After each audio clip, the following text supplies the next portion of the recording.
Уважаеми ботевисти, уважаеми гости, футболен клуб Ботев Пловдив и фондация Жълто и черно ви приветстват с добре дошли на тържествената церемония по случай преименуването на клубната база на футболен клуб Ботев Пловдив на името на една от най-ярките личности в историята на любимият ни клуб – Никола Щерев Старика.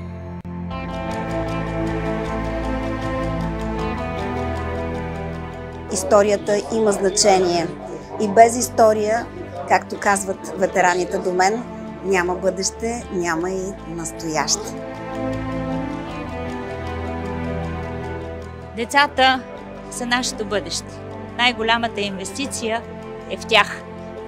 И когато говорим за това какво бихме могли да направим, така че те да се чувстват уютно и комфортно и да имат почва под краката си, трябва да се обърнем към тези личности, които са дали всичко от себе си да дадат тези корени на децата, за да им поникнат криле и полетят.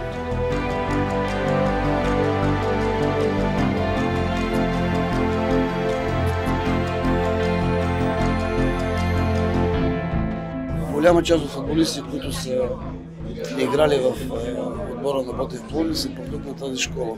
Много хубав повод, защото това ще напомни и ще напомня за бъдеще, за идеята, за традициите в клуба, за това, че се увековечава човека, който е поставил началото на тази школа.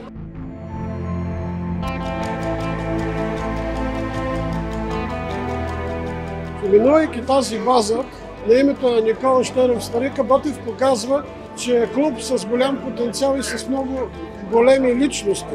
Никола Щерев е изключително голямо име не само за Ботев, а изобщо за българския футбол, тъй като той е един от първите треньори, които са показали възможностите и значението на треньора като фигура в един футболен клуб.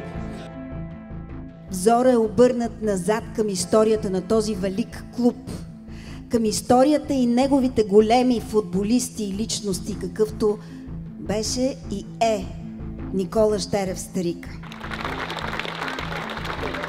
3, 2, 1, старт!